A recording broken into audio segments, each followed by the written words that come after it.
Achetez-vous un voilier qui dit ça va être super le fun. Sérieusement, on se fait chier. On a déchiré notre grande voile. Là, présentement, on s'amuse pas bien. Dans des moments de même que je me demande qu'est-ce que je fais ici.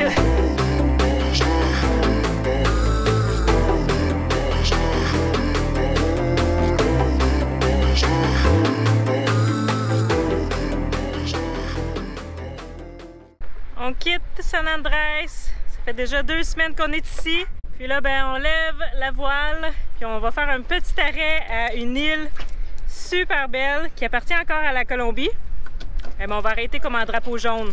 De toute façon, à cette île-là, on n'a pas le droit de débarquer sur terre parce que c'est comme une base militaire. Donc, on n'aurait pas été sur l'île de toute façon.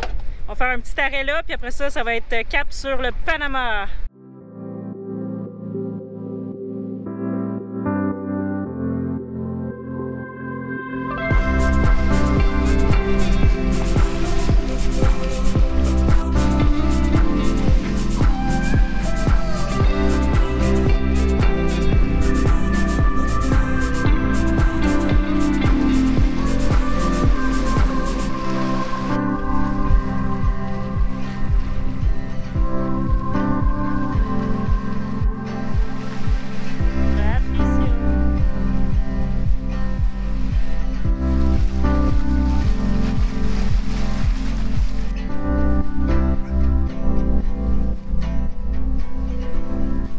Ça en est passé des affaires à San Andrés.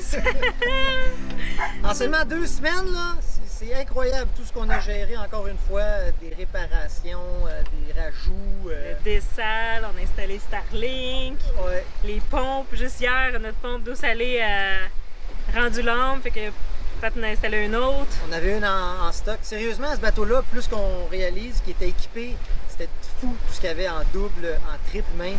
Fait que là, on a changé la pompe de dessal, on l'a acheté à Rick Moore de Sophisticated Lady.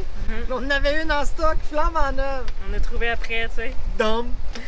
Mais c'est pas grave, tant mieux, parce qu'on voulait en commander une en ligne. Là, on l'a en spare, plus les 2 qu'on a fait réparer ici par un Aquaplay, ça s'appelle. Ils font de la désalinisation. Donc, ils nous ont remonté 2 pompes neuves. Fait que là, on a 3 pompes de spare. T'es allé chercher le colis de Blue Yeti. Ah, Tabarnouche, ça c'était... ben, ils l'ont vu dans les épisodes. Ouais, exact. C'était quelque chose. Les 12 travaux d'Astérix, x 1000. On a fêté la fête des 2 enfants.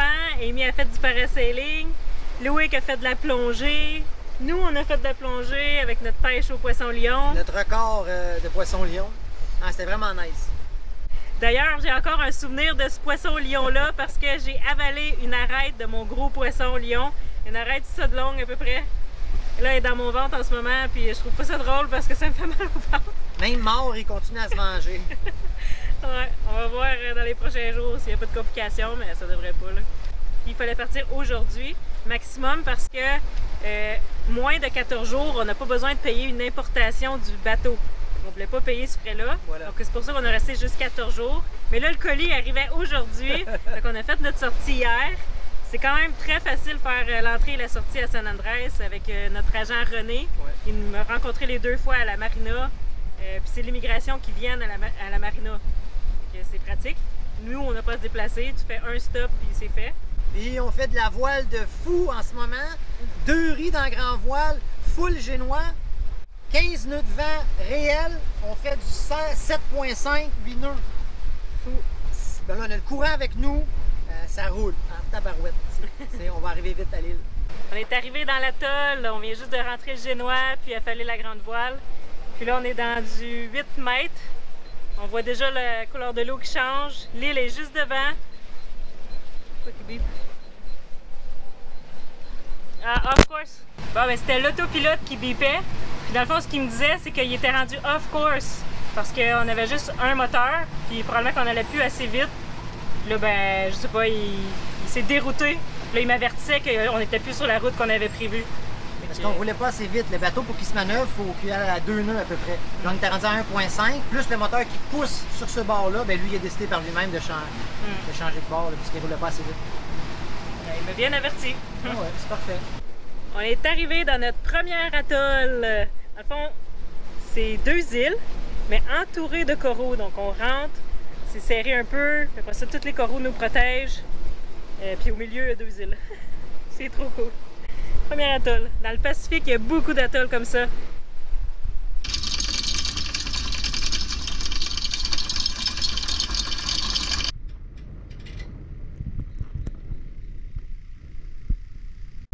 Le soleil se lève tranquillement.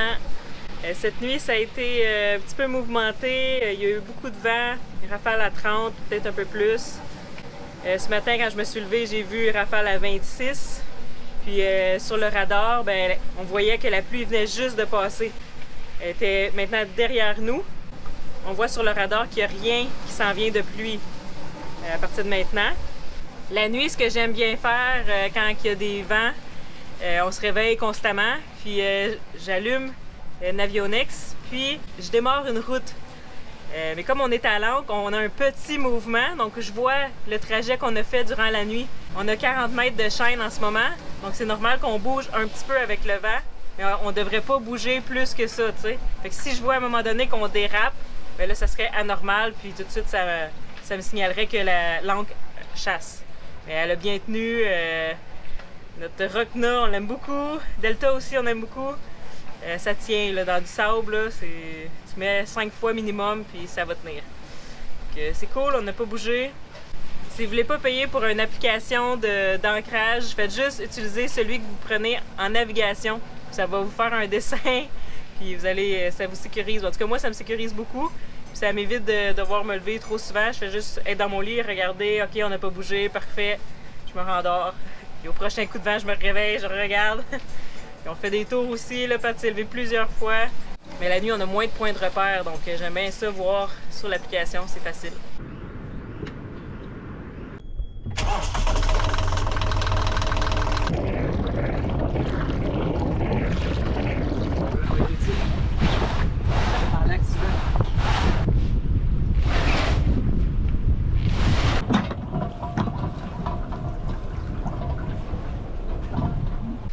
On est à la voile, on est presque toutes sorties de l'atoll, il nous reste juste un dernier tour à faire.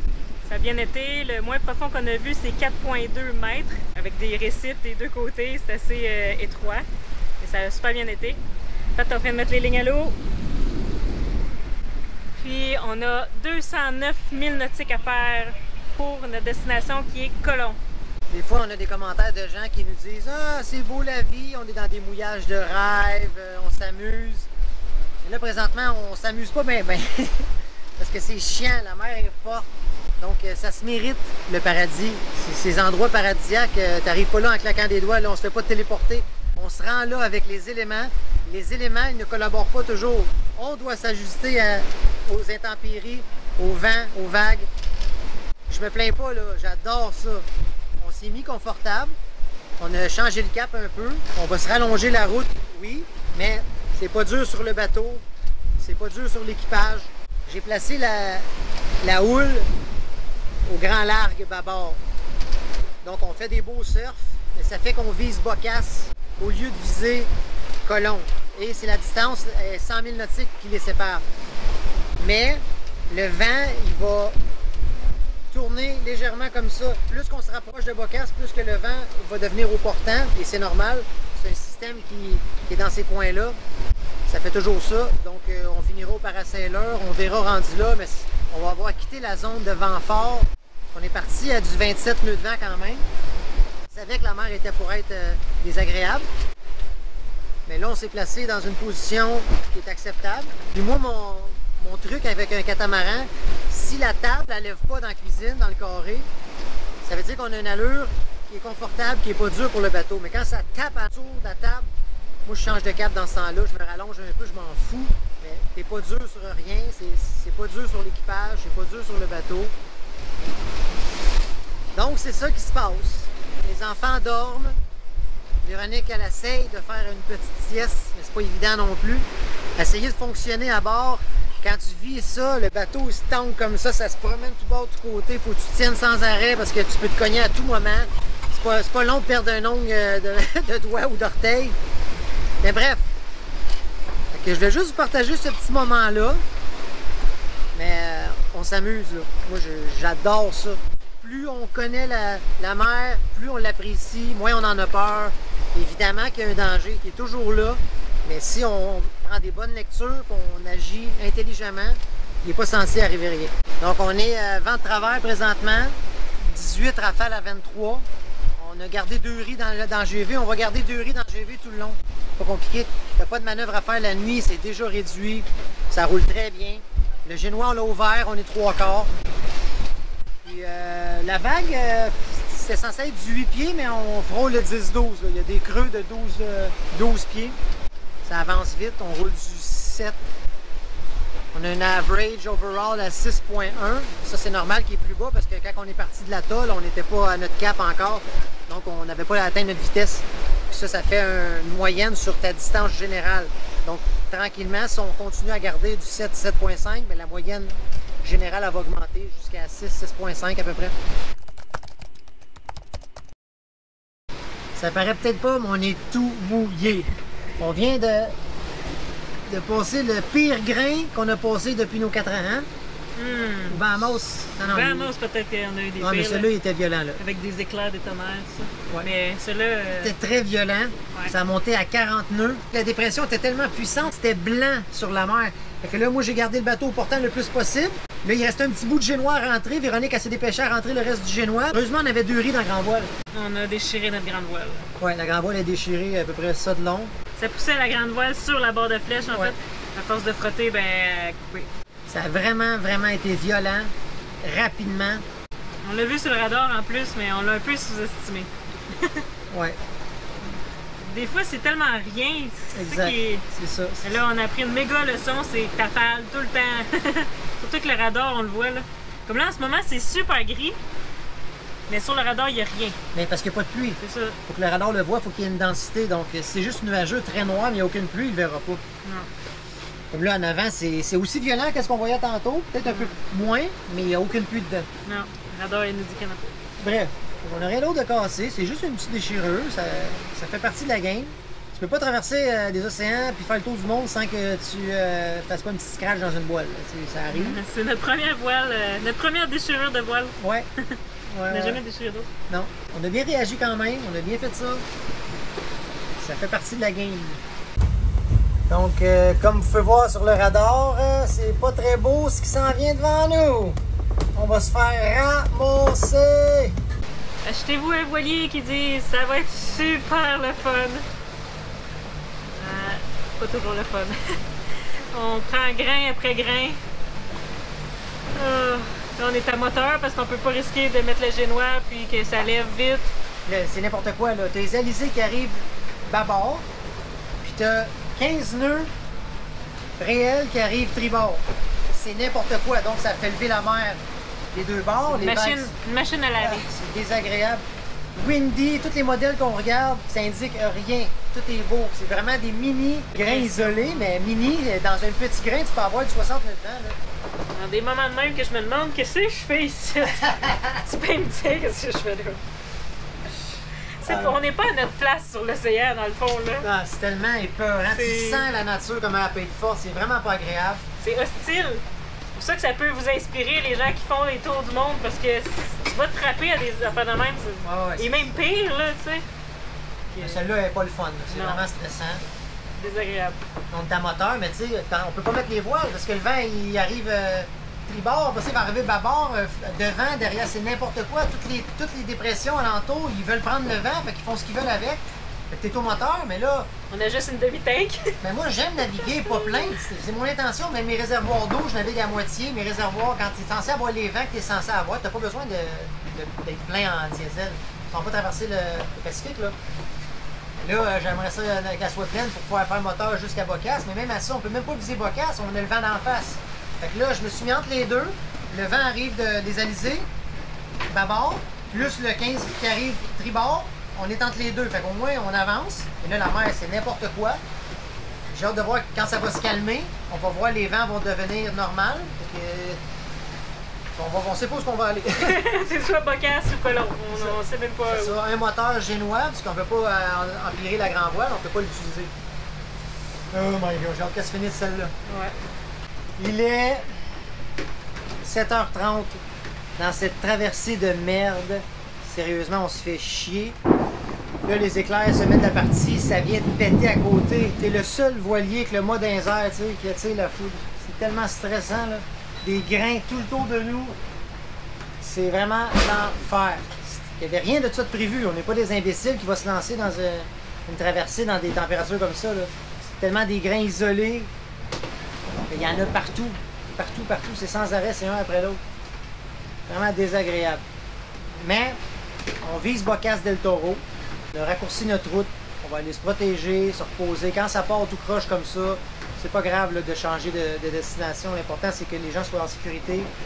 La mer s'est calmée. C'est juste les grains.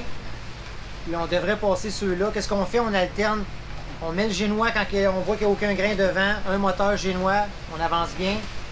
Là, quand il y a des gros grains qui se présentent, on rentre le génois, on part l'autre moteur, on avance dans les grains avec les moteurs. Puis je peux me placer comme ça au portant, mettre le vent derrière. Je peux me placer sur un bon angle pour la vague. C'est plus facile à manœuvrer, moins stressant. Ça va être ça toute la nuit. On dormira pas. Sérieux, celle-là est quelque chose. C'est qu'on oublie vite parce qu'à chaque fois, on a passé d'autres mauvais moments, là. Mais les beaux moments embarquent par-dessus les mauvais moments, sinon on ferait pas ça. Là. Tout le monde trouverait que c'est de la folie ce qu'on fait en ce moment. C'est ça les éléments, c'est imprévisible. Fait que, on vous laisse là-dessus, on vous tient au courant pour les updates.